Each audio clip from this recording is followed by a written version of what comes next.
1849년 12월에 러시아 세뇨프 광장에 위치한 사형대 이후에 정치적 혐의로 잡혀온 28세의 젊은 청년이 죽음을 눈앞에 두고 서 있었습니다. 사형 집행관은 소리칩니다. 사형 전 마지막 5분을 내게 주겠다. 단 5분. 사형수는 순간 절망했습니다. 내 인생이 이제 5분 뒤면 끝나는구나.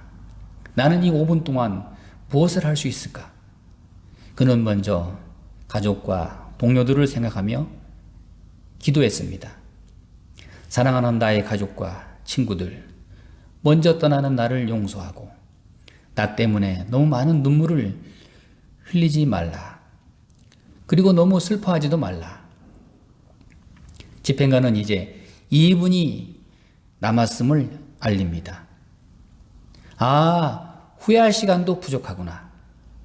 난 왜 그리 헛된 시간을 살았던가. 찰나의 순간이라도 내게 더 주어졌으면.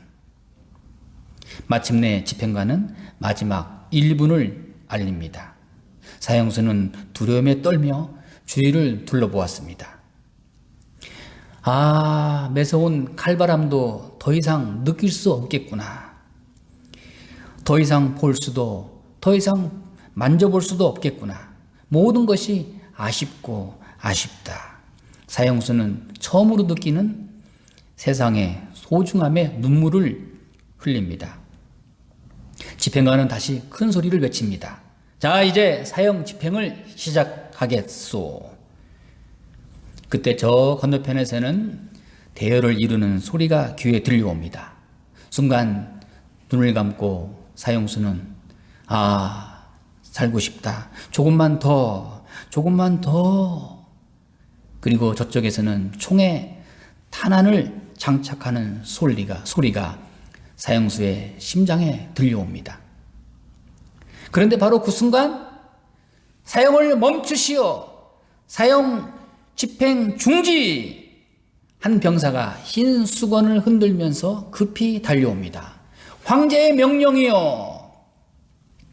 사형 대신 시베리아 수용소로 유배를 보내라는 황제의 명령을 가지고 급히 달려온 것입니다. 자, 사형수는 죽음의 문턱에서 극적으로 살아남게 되었고, 그리고 그는 새로운 생명을 얻게 되었습니다.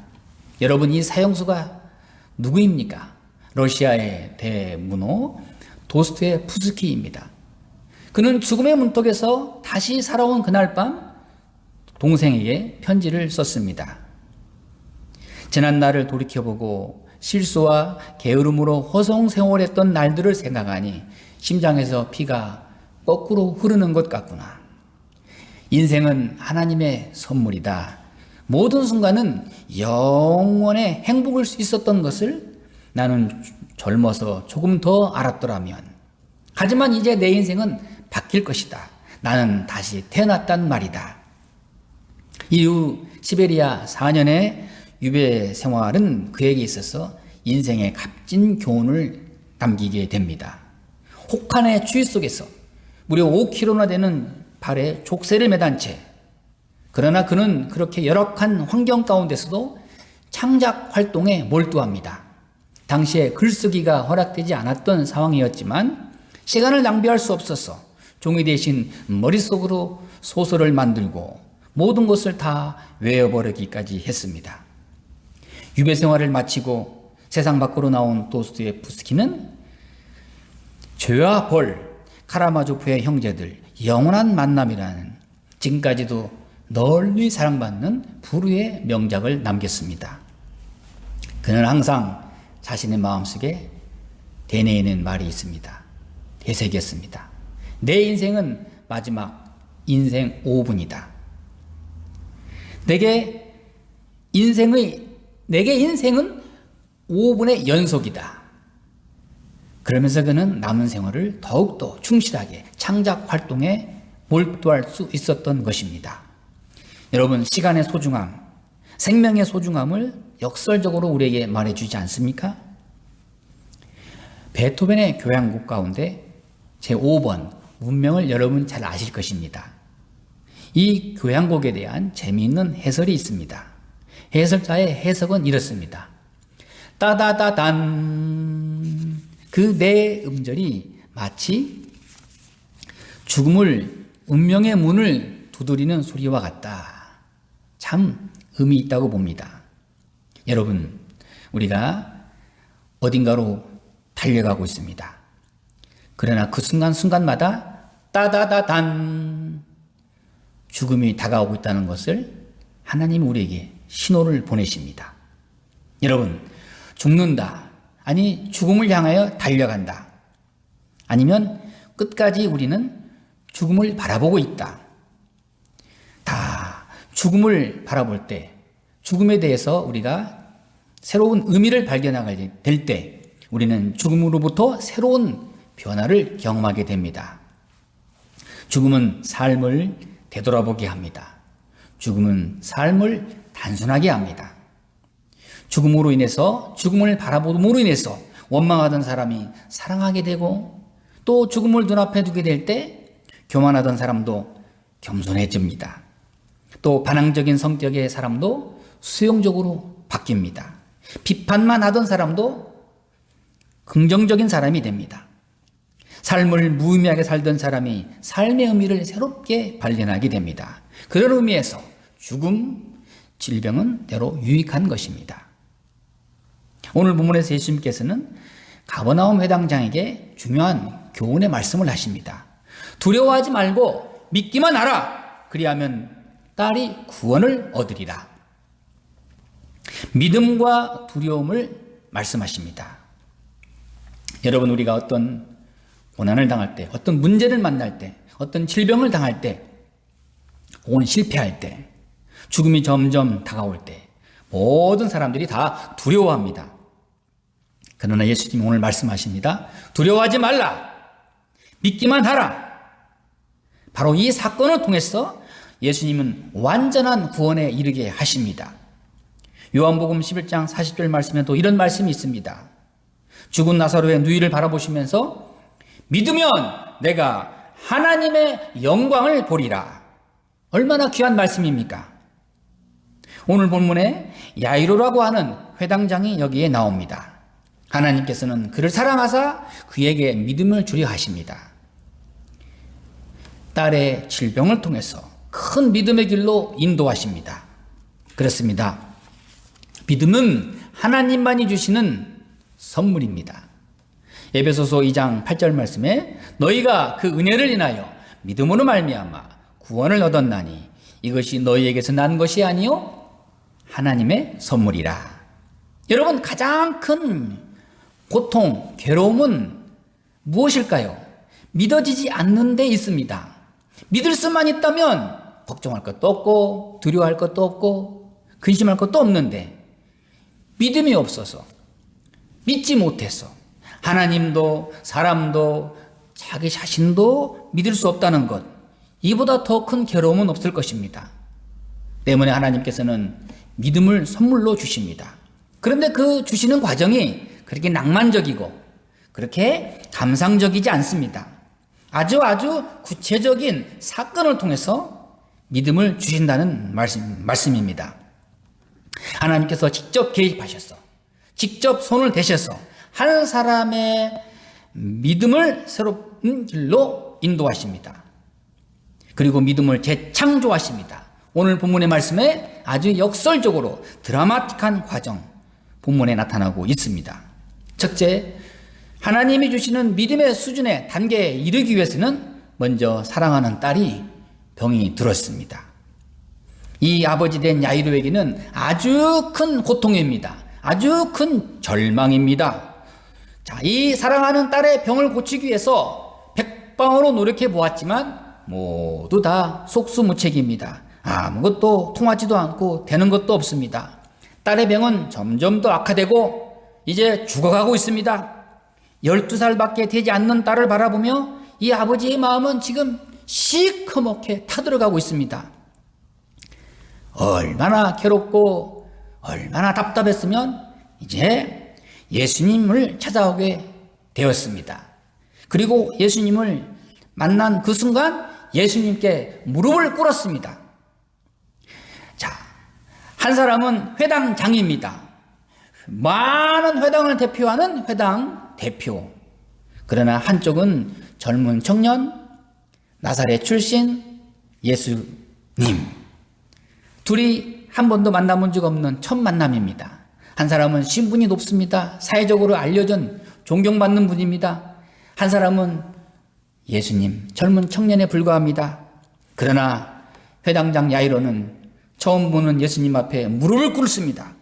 41절 말씀에 예수의 발 앞에 엎드렸다는 것은 최고의 존경을 표하는 마음입니다. 그리고 간구합니다. 내 딸이 죽어갑니다. 나를 불쌍히 여기소서. 그렇습니다. 이 회당장 야이로는 누구의 무릎을 꿇거나 누구에게 그렇게 부탁을 하거나 아쉬운 소리를 할 사람이 아닙니다. 그런데 딸의 질병으로 인해서 예수님을 찾아오게 되었고 예수님 앞에 무릎을 꿇게 된 것입니다. 때문에 우리는 여기서 놀라운 교훈을 얻습니다. 우리가 너무 잘 나가고 우리가 아쉬울 것 없으면 사람들에게도 너무 고개가 뻣뻣합니다. 또 예수님을 찾아오지 않습니다. 예수님 앞에 기도하지 않습니다. 그렇기 때문에 하나님은 우리를 겸손하게 하십니다. 우리를 낮아지게 하십니다. 우리를 부드럽게 하십니다. 질병을 통해서, 역경을 통해서, 사건을 통해서 하나님 앞에 무릎을 꿇게 하십니다. 그리고 난 다음에 더 큰 믿음의 길로 인도하십니다. 오늘 회당장 야이로 딸의 질병으로 인해서 예수님께 나와 무릎을 꿇었습니다. 그리고 그만큼의 믿음을 갖게 될 것입니다. 두 번째는 예수님께서 너희 집에 가자 하십니다. 예수님과 회당장 그리고 예수님의 제자들 함께 그 병들어서 죽어가고 있는 딸 아이의 집으로 가십니다. 그런데 가는 도중에 그쪽에서 사람이 와서 하는 말이 당신의 딸이 죽었습니다. 선생님을 더 이상 괴롭게 하지 마십시오. 바로 이 절망적인 소식을 들은 회당장 야이로, 당신의 딸이 죽었습니다. 이제 끝났습니다. 회당장 야이로 선택의 기로에 놓였습니다. 그러면서 그 마음속에 이런 의심과 원망이 솟아나올 수가 있는 상황입니다. 그러길래 예수님 좀 더 서두르셨어야죠. 왜 그 도상에서 만난 여인에게 시간을 지체하셨습니까? 조금만 더 일찍 서둘렀더라면 내 딸이 살았을 텐데, 죽지 않았을 텐데. 더 마음 아픈 것은 예수님을 더 이상 괴롭게 하지 마세요. 다 끝났습니다. 가봐야 할 일도 없고 아무 소용없습니다. 자, 아이는 죽었다는데 예수님을 모시고 와야 되나 말아야 되나? 자, 여러분, 예수님을 모시고 가고자 하는 마음은 딱 한 가지입니다. 딸이 병들어 죽어가고 있기 때문에 예수님이 가셔서 안수하시면 딸이 병이 나을 것이다. 그런 믿음이 있기 때문에 예수님을 찾아왔지요. 그런데 이제 딸이 죽었습니다. 어떻게 해야 할까요? 이 회당장 야이로가 예수님을 바라볼 때 의사로 본 것입니다. 병을 고치는 능력이 많으신 예수 그리스도. 그렇죠. 우리가 의사의 역할이라는 것이 바로 살아있는 사람에게나 가능한 것이죠. 사람이 아직도 숨이 붙어 있을 때, 사람이 아직도 가능할 때, 그럴 때 의사의 역할이 있지만 사람이 죽은 다음에는 의사의 역할은 끝! 더 이상 아무 일이 없습니다. 자, 여러분, 우리가 다 경험하지 않습니까? 우리가 살아있는 동안 뭔가 숨이 붙어 있을 때 여러 가지 수고하고 애를 쓰지만은 어느 순간 숨이 딱 끝나면 이제 더 이상 할 일은 아무것도 없습니다. 바로 그러한 순간입니다. 당신의 딸이 죽었습니다. 회당장 야이로, 예수님을 모시고 가야 되나 말아야 되나? 의사로서의 예수님은 더 이상 아무 소망이 없는데 여기에서 바로 새로운 신앙의 차원이 한 단계 발전합니다. 의사로서의 예수님만이 아니라 하나님의 아들 예수 그리스도, 생사를 주관하시는 예수 그리스도, 산자와 죽은 자를 심판하시는 예수 그리스도, 만왕이신 예수 그리스도, 바로 이 사당장 야이로는 예수님에 대한 신앙 고백을 새롭게 하는 순간입니다. 그러기 위해서는 자기의 모든 생각, 자기의 모든 지식, 자기의 모든 경험을 다 내려놓고 새로운 예수님을 받아들이는 순간입니다. 예수님께서 말씀하십니다. 내 제자가 되려면 자기를 부인하고 자기 십자가를 지고 나를 쫓으라. 회당장 야이로, 자기 자신을 부정하는 시간입니다. 여러분, 자기 자신을 부정하지 않고서는 예수님을 따를 수가 없습니다. 자기의 지식, 자기의 경험, 자기의 철학, 자기의 고집, 자기의 체면, 자기의 이성 다 내려놓고 예수님께 모든 것을 내려놓고 맡기고 모든 판단을 중지하고 예수님이 하시는 대로 따라가는 것이 믿음입니다. 많은 의심도 있고 불평도 있고 불안도 있지만 예수님께서는 그걸 다 아십니다. 그리고 말씀하십니다. 나를 따르라. 이제 예수님과 회당장 야이로 그리고 예수님의 제자들 그 회당장의 집에 왔는데 이 집이 벌써 초상집입니다. 울음바다입니다. 비통함이 넘칩니다. 그러나 예수님은 아무런 거기에서의 분위기에 휘둘리지 않으시고 그리고 예수님 말씀하십니다. 나를 따르라. 그 죽은 아이의 부모와 야고보와 요한, 베드로, 예수님 그리고 그 아이의 방에 들어가십니다. 예수님을 따라 죽은 아이의 방으로 들어가는 그 부모, 회당장 야이로 지금 심정이 어떻겠습니까? 이건 아닌데 이게 다 뭐지? 죽었는데 이미 소망은 없는데 이미 다 끝난 일인데 이 방에 들어가서 무슨 일이 있단 말인가? 지금이라도 그만둬야 되는데. 그러나 회당장 야이로는 예수님의 권세 앞에 아무 말이 없습니다. 그냥 예수님과 함께 죽은 아이의 방에 들어갑니다. 이것이 믿음입니다. 예수님이 말씀하시고 또 그 말씀을 순종하는 것, 예수님과 함께하는 것, 예수님을 끝까지 따르는 것, 예수님과 동행하는 것, 예수님과 함께 들어가는 것, 이것이 믿음입니다. 많은 의심을 누르고 예수님을 따라 들어갔습니다. 그리고 예수님은 죽은 아이에게 마치 잠자는 아이를 깨우는 것처럼 아이야 일어나라! 아이야 일어나라! 달리라 굼! 여러분, 이 말씀을 하시는, 이 명령을 하시는 예수님을 옆에서 보고 있는 회당장 야이로 마음에 어떤 확신이 있겠습니까? 예수님은 산자에게만 아니라 죽은 자에게도 말씀하시는 분이시구나. 예수님은 생명을 주관하시는 분이시구나. 생사를 불러오시는 예수님이시구나. 이것은 생명의 말씀이다. 아이야 일어나라.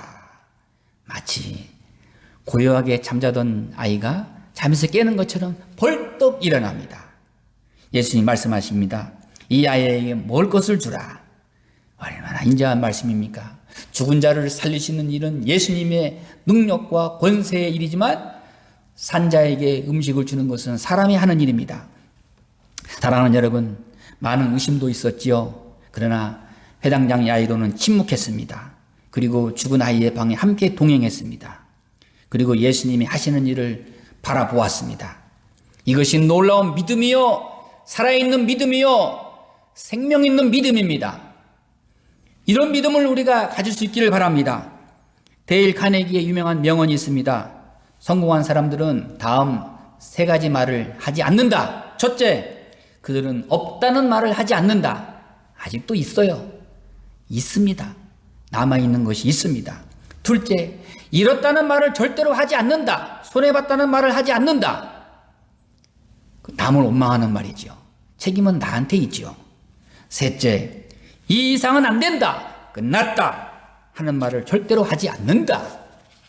마귀가 좋아하는 말은 바로 이 반대되는 말입니다. 다 끝났다. 더 이상은 안 된다. 한번 다시 생각해 봐라. 끝없는 의심, 절망. 그러나 하나님은 새로운 역사를 우리에게 보여주십니다. 우리가 한계의 상황에 도달했을 때 하나님은 하나님의 역사를 우리에게 새롭게 펼쳐주십니다. 사람으로서 끝났다 할 때 하나님의 역사는 시작되는 것입니다. 이것이 오늘 본문의 진리의 말씀입니다. 회당장 야이로의 딸 죽었습니다. 그러나 다시 살아났습니다. 창조의 역사입니다. 여러분, 이 집안에 불행이 있었습니다. 고통이 있었습니다. 절망이 있었습니다. 그러나 예수님이 찾아오심으로 인해서 이 집은 다시 슬픔이 변하여 기쁨으로 바뀐 놀라운 하나님의 은혜를 체험하게 됩니다. 생명의 주인 되신 예수님을 만나게 됩니다.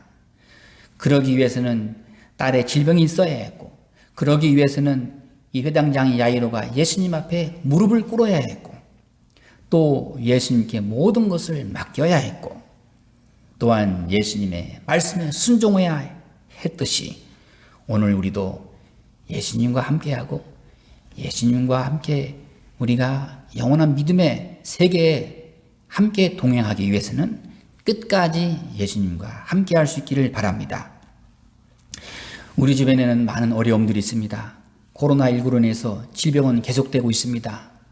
사람들은 사회적 거리로 인해서 하나님과 교회와 예수님과의 거리가 멀어지고 있습니다. 오늘 예수님 말씀하십니다. 두려워하지 말고 믿기만 하라! 세상에 두려워할 분은 하나님 아버지 한 분 외에는 아무것도 없습니다. 오늘 말씀에 불행을 다시 소망으로 바꾸시는 우리 하나님의 놀라운 은혜를 우리 모두가 함께 누릴 수 있기를 바랍니다. 하나님은 회당장 야이로의 딸을 통하여서 죽음이 끝이 아니라는 것을 실제로 보여주시고, 더불어서 예수 그리스도의 부활의 예표로서의 사건을 보여주신 것입니다. 아이야, 일어나라. 이 기적을 옆에서 지켜보고 있는 회당장 야이로, 그의 믿음, 그 아버지의 그 마음, 새롭게 솟아오르는 생명의 신앙, 그 귀한 믿음, 오늘 우리 자신의 것이 되어야 할 것입니다. 기도하겠습니다.